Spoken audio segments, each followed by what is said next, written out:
Hey friends, Spencer here, just checking in with you quickly before we get into another episode of Uncle Rob's Alien Story Time. I think this is number 7, maybe? I just wanted to say thank you so much for everyone that listened to this week's episode or last week's Patreon episode and has plugged into what's going on both in Minneapolis and around the country right now. I know that's not what we normally do and maybe is outside of some of your comfort zones, but I appreciate everyone who gave it a shot and came in with an open mind, and I extra super duper appreciate everyone who's been finding ways to help out, whether that's donating or volunteering or writing your reps or just starting conversations on social media or with your family.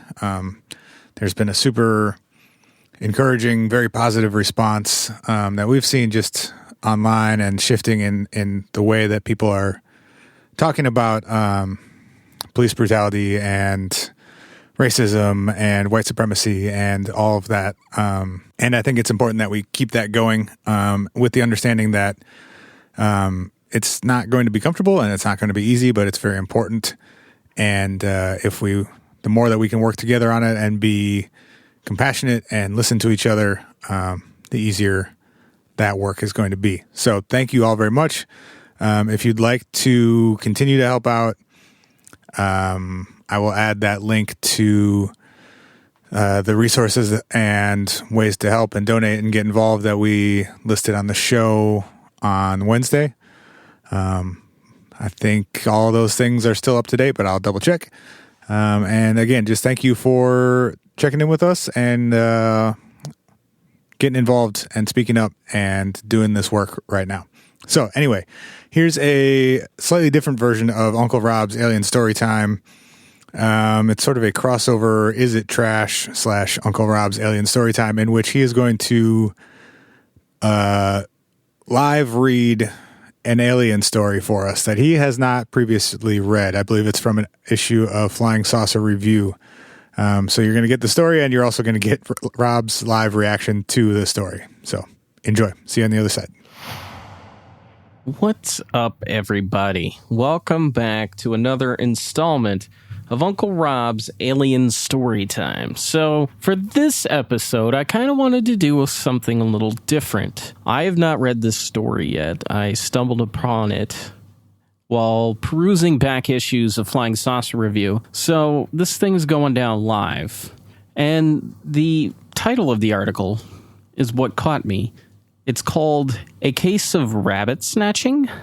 This is by Janet and Colin Board. They are with an English UFO group. And they had an interesting story. And this story came out in the wake of the film Close Encounters of the Third Kind, because it seems like for some people that film made it so that they were more comfortable with sharing their experiences. So this is one of those stories, and we're gonna fucking do this live, all right? It has always been suspected that many unreported UFO experiences must lie hidden within people's memories, and the recent publicity given to Close Encounters of the Third Kind shows that this is so, because many people have come forward to tell their stories. Some of them go back more than 20 years, including the incident we are about to describe. In the early days of UFO research, only the spacecraft type of sighting was likely to be considered relevant by many investigators. Recently, we have seen all manner of weird happenings gathered together under the heading of ufology. And some of the older reports show that such weird happenings are not a recent development. Again, this case confirms that finding. Today, Philip Malava is a 37-year-old lifeguard living in the East End of London. In 1954, which is probably when his UFO experience took place, he was 13 years old and living in an orphanage at Shirley, near Croydon in Surrey. He has always been fond of animals, and as a boy he kept rabbits. He kept the 2 larger rabbits and some young ones in a locked and totally predator-proof hutch close to the cottage at the orphanage. But at the time of the experience, he had been having trouble with them. Over a period of about 3 weeks, he had lost about 4 baby rabbits. It was a complete mystery, because the youngsters had simply disappeared on separate occasions. None of the other boys kept rabbits, and had not been stealing them, and there were no traces of the hutch having been tampered with. The only possibility that occurred to us was that the adult rabbits were eating the young ones, as some animals do eat their young. But this explanation seems highly unlikely. 1, because rabbits are vegetarian, and 2, because no traces of the babies were found, and surely the rabbits wouldn't have eaten heads, paws, fur, and all. So we decided one night to keep watch in the small hours to try and apprehend the culprit. He had been by the hutch for an hour, at around 1 or 2 a.m., the night after Guy Fawkes night, and therefore 7 November, when he suddenly noticed what he called a white disc flying or floating towards him in a straight line at about 5 miles per hour. It was completely silent, not lit up in any way, and had no markings or holes in it. It resembled 2 plates placed edge to edge and seemed to be about the size of a large plate. It was flying very low, so low indeed that he instinctively jumped up to try and touch it. Being only 13 years old and rather short, he could not quite reach it, and it flew overhead, over the hutch and away. Philip naturally did not know what to make of this, and didn't tell anyone what he had seen.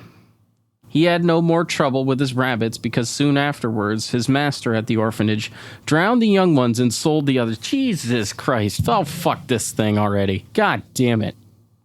Either the next day or a day later, he felt strange. He, quote, could not move a muscle. His, quote, whole body was as if it was paralyzed. And he told the master that he was ill. Unconcerned about Philip, the master gave him an orange after the other kids had gone to school, which he somehow managed to peel, but he was sick when he ate some. He was taken to the infirmary and given an injection of some kind, but spent the day in this semi-paralyzed condition. His brain was clear, but his body was numbed. That night, again around 1 or 2 a.m., when he was lying in bed in the dormitory, quote, waiting for something, what I didn't know, end quote, he saw a strange mist forming at the foot of his bed. It was the bed's width, and it moved up the bend towards his head, freezing the parts of his body it passed over. I can already say, fuck this shit. Fuck it, fuck it, fuck it. Philip emphasized that the cold was not due to fear, but to the mist. Then it stopped, and 3 figures materialized from the mist at the foot of the bed and moved so that they stood around him, 2 on one side and 1 on the other. They bent over him, and he felt they were benevolent and were going to make him better. They froze his body, but not his mind, and it was as if, quote, they were making me at ease with myself. I ain't gonna be at ease with this shit. Are you kidding me? What the fuck? Holy shit. Philip described the figures as dressed in a darker, black monk-like habit, and although he tried to see their faces, he was unable to. Nor could he describe any part of their anatomy, such as hands, although he thought very hard about this. He could not tell how much time passed. Quote, time stood still, was the way he put it. But he does remember that he tried to speak to the beings, though they did not answer. He does not remember how the experience ended, but feels that he must have, quote, flaked out. Although there were other boys in the dormitory, none seemed to have seen anything unusual, and Philip did not tell anyone what he had seen. But one boy did comment that he had heard voices during the night. The next day, Philip felt well again. Although his first experience was well remembered and fairly easily described, the bedroom visitants episode was less easy to make clear, and Philip strived hard to present the occurrence factually. He found it hard to answer our detailed questions, especially about the being's appearance. He, quote, felt the presence of the male type, end quote, and it was, quote, as if they were blended together, end quote, even though there were 3 of them.